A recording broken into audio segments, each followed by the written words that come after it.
అందరికీ నమస్కారం. Welcome back to our channel. ఈరోజు మనం ఒక చాలా ఇంపార్టెంట్ టాపిక్ గురించి మాట్లాడుకోబోతున్నాం. అదే E20 పెట్రోల్. అసలు ఈ పెట్రోల్ ఏంటి, దీనివల్ల మన బైక్స్ మరియు కార్లకు లాభమా లేక నష్టమా అనే విషయాలను క్లియర్గా తెలుసుకుందాం.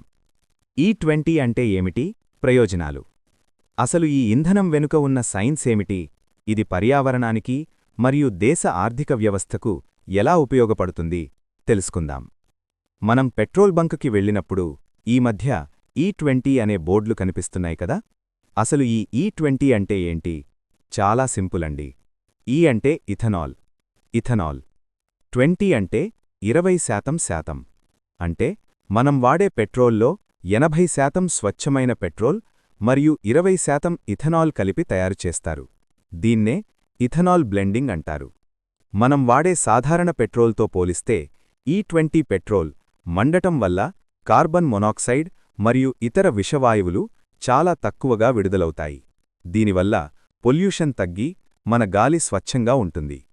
మనం వాడే పెట్రోల్ని వేరే దేశాల నుండి ఇంపోర్ట్ చేసుకుంటాం, కాని ఇథనాల్ మన దేశంలోనే తయారవుతుంది. ఇథనాల్ను చెరకు, పాడైపోయిన ధాన్యం మరియు మొక్కజొన్నలాంటి వ్యవసాయ ఉత్పత్తుల నుండి తయారుచేస్తారు. దీనివల్ల మనం వేరే దేశాలకు పంపే వేల కోట్ల రూపాయలు ఆదా అవుతాయి. ఇథనాల్ తయారీకి వ్యవసాయ వ్యర్థాలు అవసరం కాబట్టి మన రైతులకు వారి పంట వ్యర్థాల ద్వారా కూడా మంచి ఆదాయం లభిస్తుంది. అంటే మీరు బండిలో పెట్రోల్ పోయిస్తుంటే ఇండైరెక్ట్గా మన రైతులకు సాయం చేస్తున్నట్లే. ఇథనాల్ అనేది ఒక మంచి సాల్వెంట్. ఇది ఇంజన్ లోపల ఉండే కార్బన్ పేరుకుపోకుండా క్లీన్గా ఉంచడానికి కొంతవరకు సహాయపడుతుంది. లాభాలైతే చాలానే ఉన్నాయి, కాని ప్రతి నాణానికి రెండో వైపు ఉన్నట్లే దీనివల్ల కొన్ని నష్టాలు లేదా మనం తీసుకోవలసిన జాగ్రత్తలు కూడా ఉన్నాయి. ముఖ్యంగా మీ దగ్గర పాత బండి ఉంటే ఇది పొయ్యవచ్చా లేదా, దీని గురించి పార్ట్ 2లో తెలుసుకుందాం.